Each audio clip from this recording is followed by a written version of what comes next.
Ya, mungkin itu Bang Markus ya. Banyak sekali sebetulnya ya kalau siswa militer kan bisa setiap saat kita mengambil apel kemudian kita arahkan bisa berjalan. Kalau siswa dari Nusantara Sehat ya saya rasa harus sering kita pantau, kita awasi ya. Siap. Walaupun setelah 2 minggu sini saya rasa sudah bisa berjalan sesuai dengan tracknya, sesuai dengan aturan koridor yang ditetapkan. Walaupun masih ada juga yang curi-curi, merokok, menyembunyikan HP sampai ketangkap. Nah, itu bagian dari dinamika pelatihan ya. Saya rasa Ya, itu Bang Markus. baik Komandan, terima kasih banyak Komandan untuk jawabannya. Saya mohon izin, saya sendiri ingin berbagi sedikit pengalaman saya ya. Pertama kali masuk ke Pusdikes, jadi pada waktu itu saya sebagai anak rantau yang baru 6 bulan merantau di Jakarta. Waktu itu saya baru menyelesaikan pendidikan komputer di Universitas Hasanuddin Makassar. Kemudian kebetulan mendapatkan tawaran kerja di salah satu rumah sakit swasta di Jakarta. Nah, 6 bulan bekerja, sama seperti di Bayu tadi, saya merasa bahwa apa yang saya lakukan memang sudah baik gitu, tapi belum maksimal karena memang di dalam hati saya terpanggil untuk bisa mengabdi melayani sesama kita, membaikkan sama kita yang ada di DTPK ya. Jadi saya mencoba peruntungan untuk mengikuti Nusantara Sehat Batch 4 dan puji Tuhan lulus.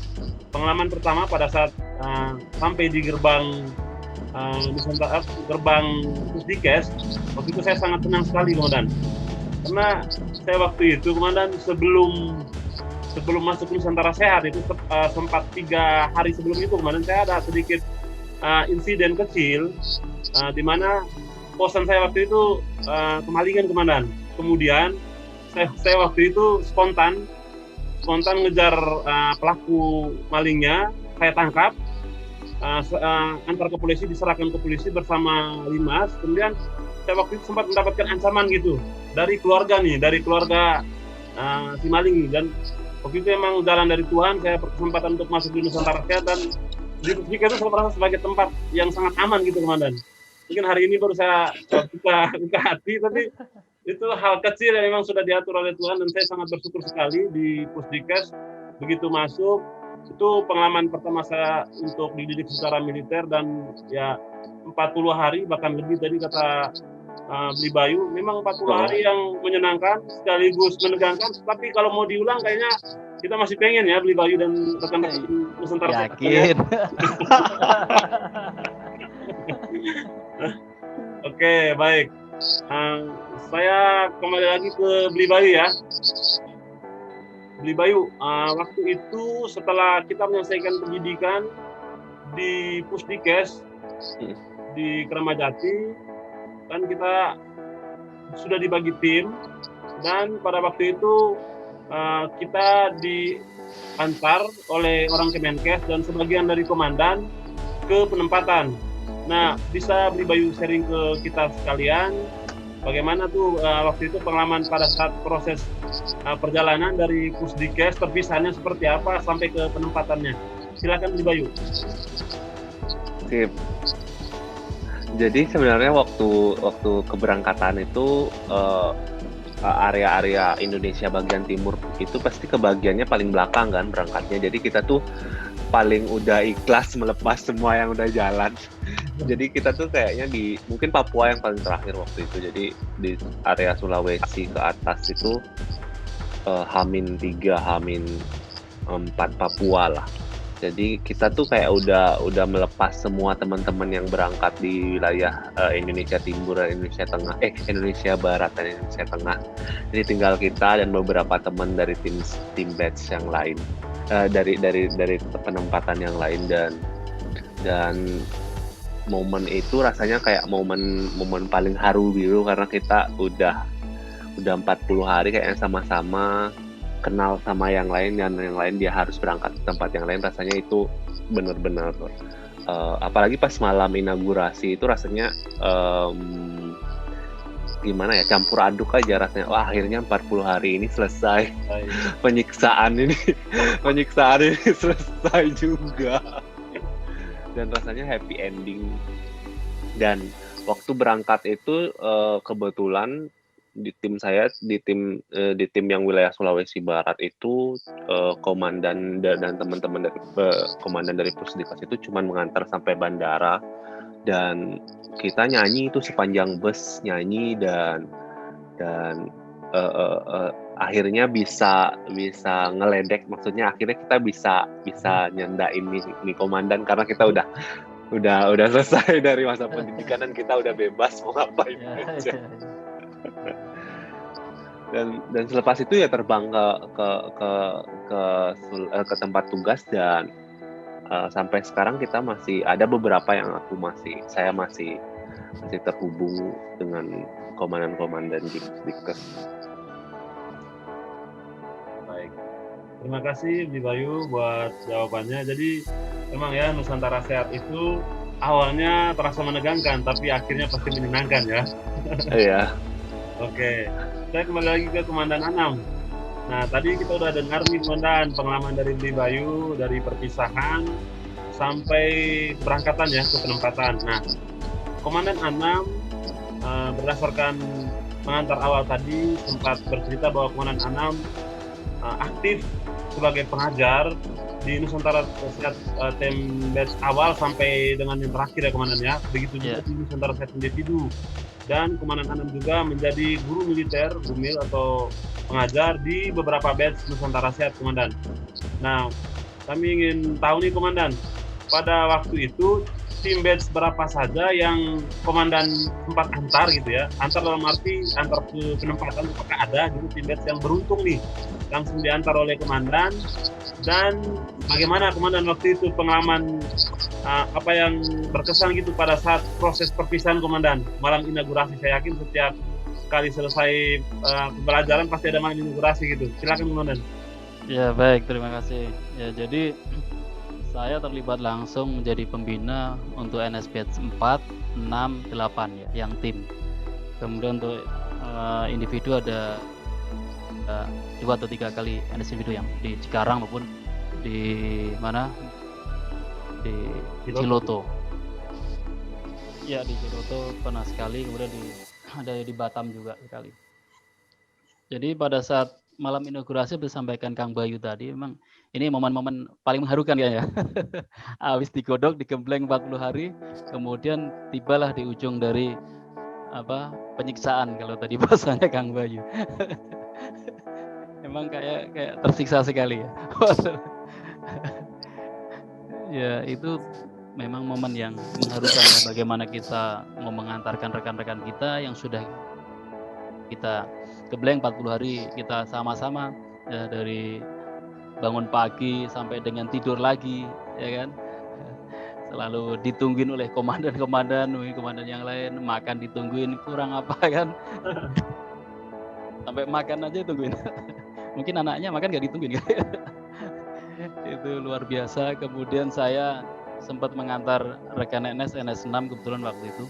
Kita kan berapa kali ngantar NS, tidak semuanya NS bisa kita antar juga. Kalau mau saya juga setiap NS kita ngantar ya.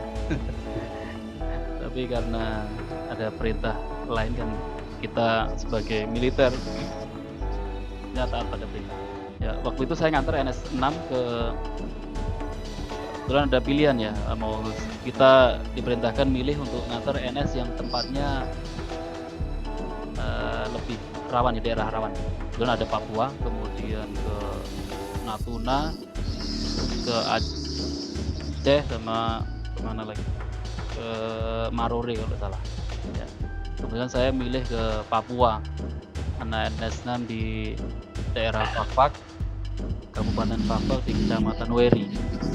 Luar biasa itu ya, dari mulai berangkat, memang daerah timur kan paling terakhir ya berangkatnya, jadi sudah melepas kawannya semuanya, dia sendiri nggak ada yang lepas.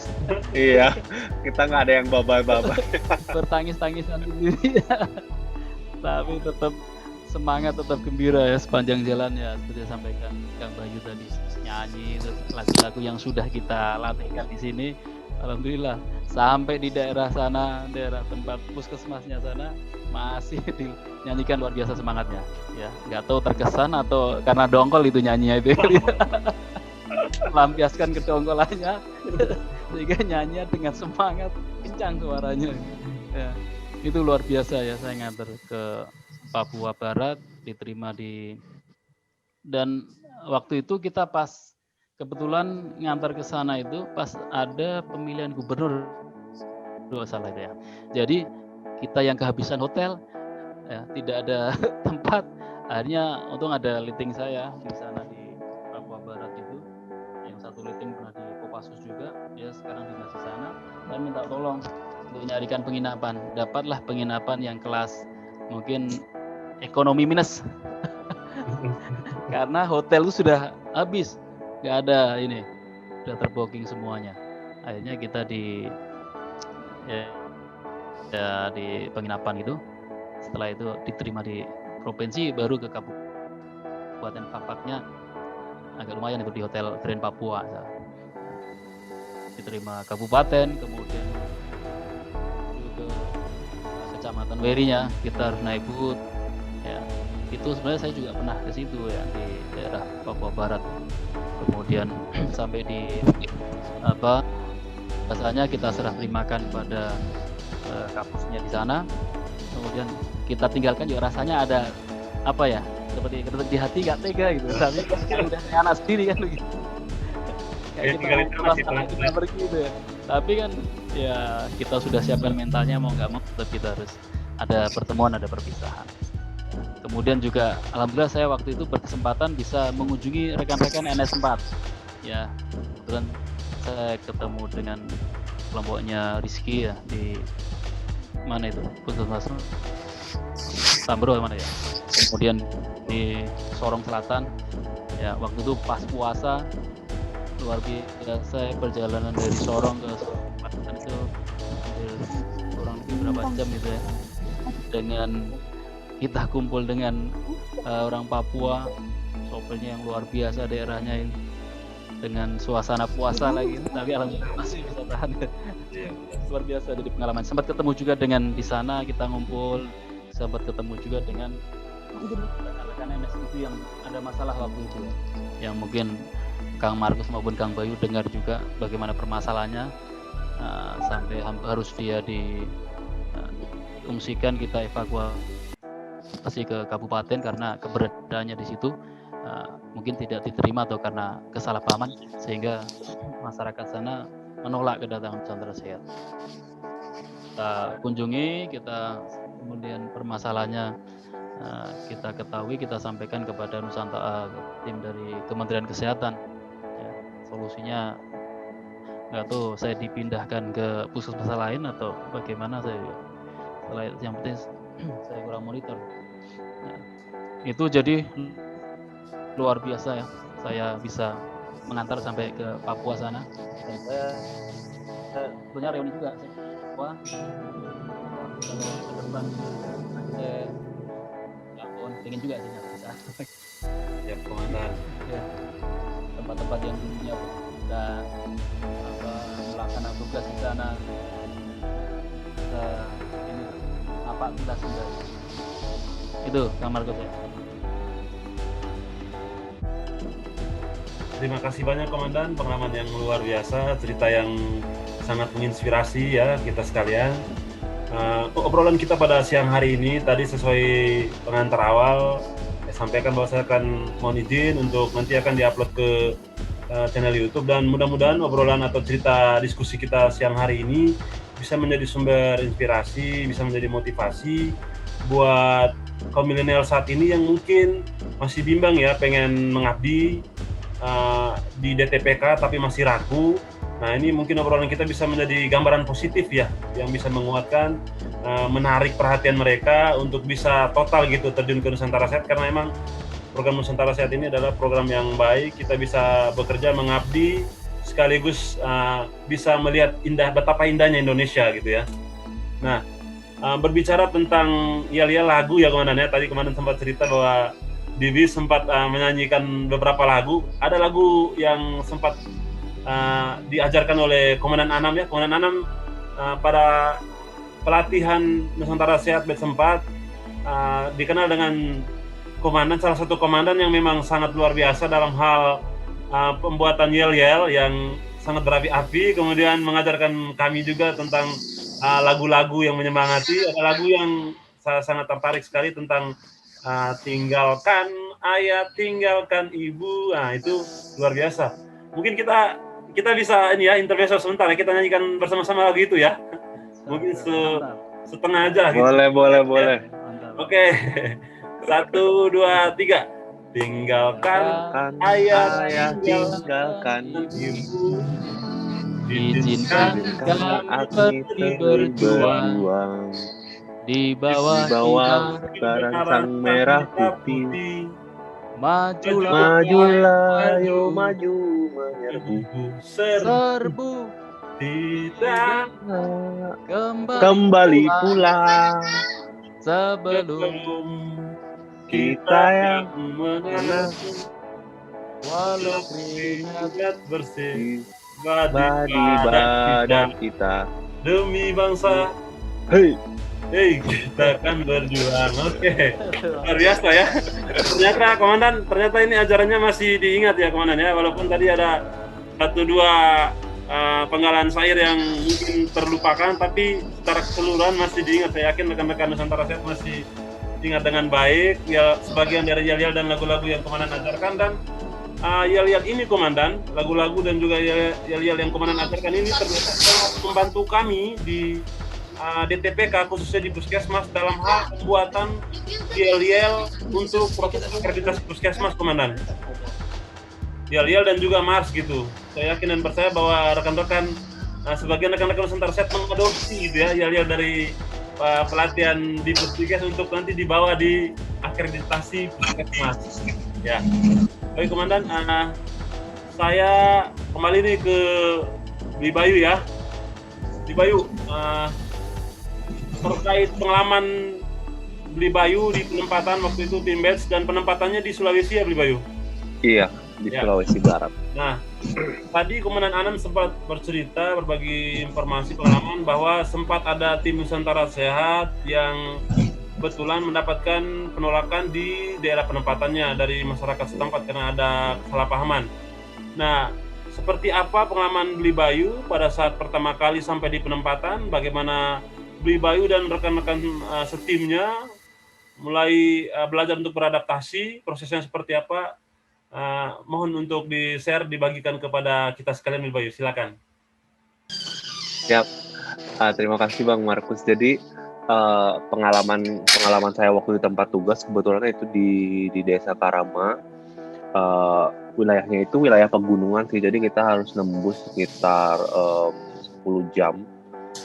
8 jam darat, 2 jam sungai besar untuk tembus ke desanya itu. Dan hari pertama sampai di sana kebetulan sudah malam, sudah sekitar jam 7 baru bisa sampai di rumah tinggal kita. Dan keesokan harinya kebetulan harusnya kan ada serah terima gitu desa, kepala desa dan kecamat, tapi kebetulan waktu itu kepala desanya sedang ada tugas ke yang lain, jadi kita hanya penerimaan ke kepala puskesmas dan teman-teman di puskesmas. Jadi kebetulan warga sekitar itu belum tahu kita datang, ada Nusantara Sehat yang ditugaskan di puskesmas Karama itu. Dan di hari kedua berarti di hari kedua setelah pengantar dari Kementerian Kesehatan, dari Dinas Kesehatan Provinsi dan Dinas Kesehatan Kabupaten sudah pulang kembali ke kota, dan tinggal kita yang benar-benar ada di sana itu. Di malam kedua di sana itu sudah dapat teror. Jadi hal menarik itu kita dapat teror nih. Rumah dinas kita kebetulan itu adalah beralaskan tanah. Jadi benar lantainya itu tanah dan temboknya adalah kayu yang tempel itu. Dan jadi pergerakan kita tuh sepertinya kedengaran kalau dari luar. Dan sekitar jam 1 malam itu teman-teman setim saya perempuan akan pergi ke toilet untuk kencing di malam hari di jam 1 kalau nggak salah itu.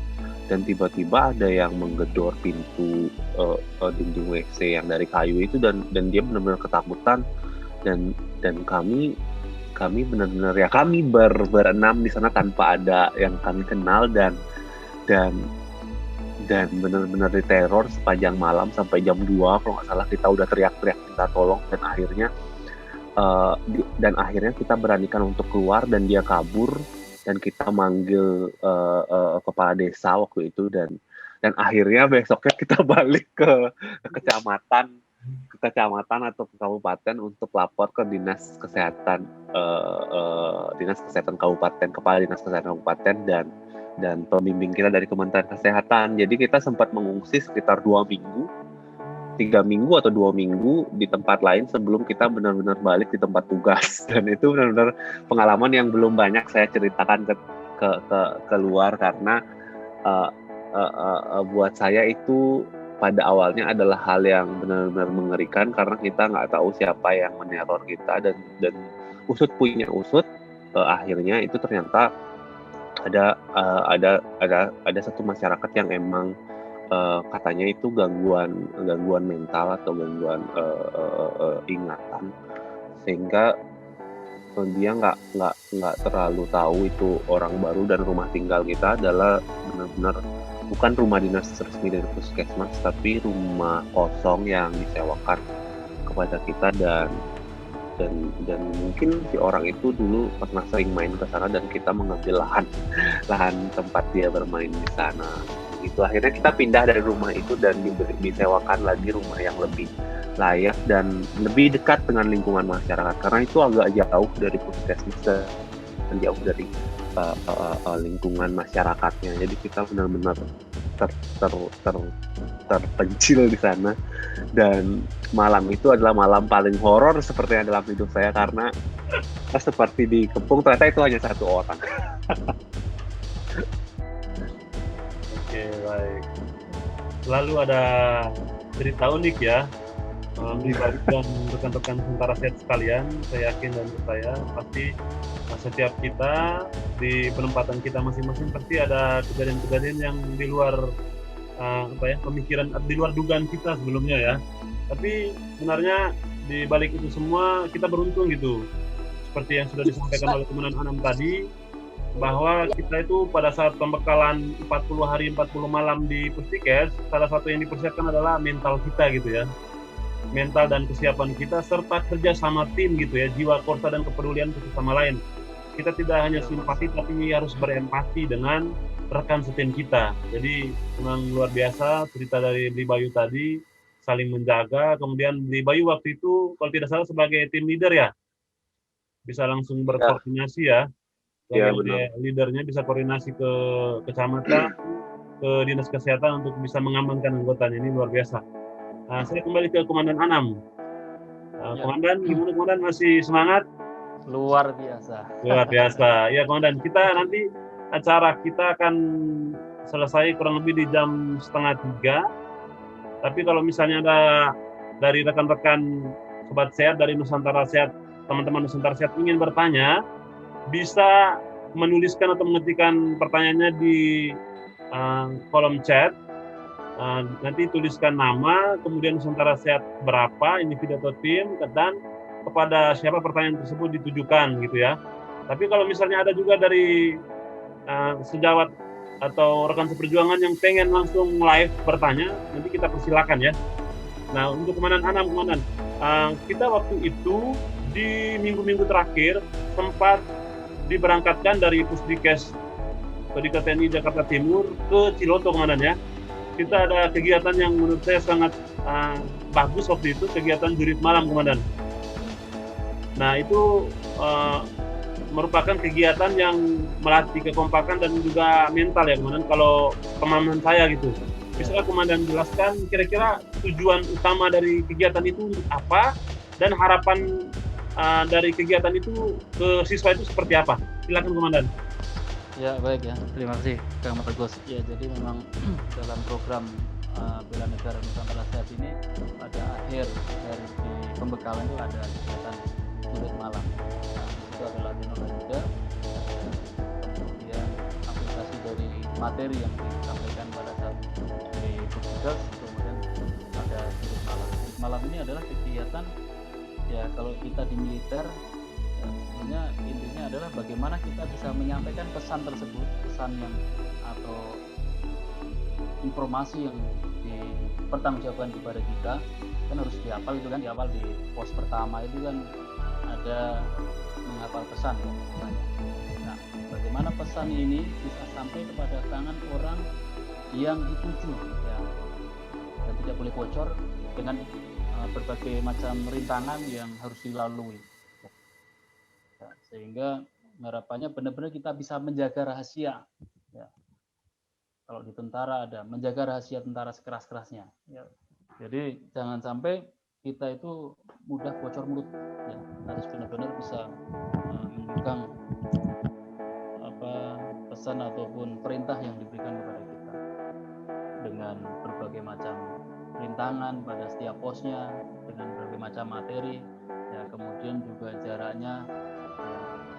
Jadi di samping di situ melatih kerja sama tim kan, ada kalau kita di militer kan sendiri satu-satu, tapi kalau untuk rekan-rekan NS kan kita buat dengan kelompok-kelompok dengan tim yang sudah ditentukan dari Kementerian Kesehatan, tidak kita pisah dari satu tim ya. Harapannya pertama itu ya, diharapkan dengan kegiatan julid malam itu ya, rekan-rekan tim Nusantara Sehat yang sudah dibagi sesuai dengan penempatannya bisa pertama bekerjasama dengan rekan-rekan Kabupaten tadi tidak disempati karena ibaratnya satu tim itu adalah satu tubuh. Kalau satu sakit maka semua tubuh juga akan merasakan sakitnya, dan begitu juga sebaliknya ya, kalau satu orang bahagia yang lain juga ikut merasakan kegembiraan. Kemudian juga bisa menjaga rahasia yang diberikan atau dipertanggungjawabkan pada tim tersebut ya. Kalau informasi-informasi yang sifatnya rahasia yang tidak boleh diketahui orang lain, yaitu tidak boleh keluar dari komunitas yang sudah seharusnya menerima pesan tersebut ya, sehingga rekan-rekan Nusantara Sehat ini bisa menjaga rahasia diri, menjaga amanat itu dengan baik sampai tiba di pos terakhir, menyampaikan pesan itu pada orang-orang yang sudah di TO-kan atau diperintahkan untuk membongkar pesan. Walaupun kan banyak ya, di tengah jalan banyak rintangan, ada yang memang itulah tujuan. Jangan sampai kita tetap, kalau kita sudah berkata A, jangan lagi di tengah jalan dengan iming-iming ataupun dengan rayuan dari siapapun itu, kemudian kita harus teguh pendirian di situ. Ya, pendirian, kemudian menjaga rahasia, dan terutama adalah kerjasama tim dan teamwork. Ya, itu Kamar. Baik, terima kasih banyak Komandan Anam, dan rupanya makna ataupun ilmu yang kita dapatkan pada saat kegiatan jurid malam itu memang bermanfaat ya di lokus penugasan kita. Tadi kalau dari cerita dari Bayu sih saya bisa mengambil satu benang merah bahwa manfaat dari kegiatan kita tadi, kalau tadi Komandan Anam sampaikan bahwa kita pada saat jurid malam itu kita dikasih pesan, dan pesan itu harus kita jaga kerahasiaannya, dan kita harus teguh pendirian, kita tidak terbuai dengan rayuan ataupun tawaran-tawaran yang mungkin menggiurkan, tapi kita harus tetap fokus gitu ya. Kalau di kondisi Beli Bayu sendiri tadi bahwa Beli Bayu bercerita bahwa awalnya itu ada tantangan gitu ya, ada tantangan, tapi salut buat Beli Bayu dan rekan-rekan tetap teguh pendirian gitu, bahwa kita sudah ditugaskan sebagai tim batch 4 untuk penempatan puskesmas tersebut. Walaupun ada tantangan, tidak apa-apa, kita mundur satu langkah dulu, mengamankan diri dulu, tapi tetap kembali lagi ke lokasi penugasan untuk memberikan pelayanan kesehatan kepada masyarakat di sana. Jadi ini benang merah yang luar biasa, hubungan keterkaitan dari proses pendidikan dan apa manfaat yang kita dapatkan di lapangan. Nah, buat rekan-rekan sekalian, untuk saudara saya, mungkin saya sapa satu persatu ya, Komandan ya. Ya, silakan. Untuk saudara Arnoldis Alfredo, saudari saya Fatma Samuel, Ganis Asmi. Mungkin mohon izin kalau boleh dinyalakan videonya. Karena saya yakin Komandan Anam juga kangen ya, Komandan ya, ke rekan-rekan Nusantara Sehat. Ya, dalam atau individu. ya. Kemudian hari ini juga terima kasih kami ucapkan buat saudara Henry, saudara Jafis, ada saudari Jenny, Laude Idul, Lisna, saudara Muklis, saudara saya Waldian, saudara Ahmad Fauzi ya. Terima kasih atas kesediaan rekan-rekan sekalian yang masih setia untuk bergabung di room Zoom kita siang hari ini ya. Nah, berikutnya saya ingin bertanya lagi nih ke Beli Bayu, sambil menunggu nih Beli Bayu dan Komandan Anam, mungkin rekan-rekan kita masih berpikir ya, memikirkan apa pertanyaan yang pengen disampaikan kepada Komandan Anam dan juga Beli Bayu. Nanti bisa live, pertanyaannya bisa langsung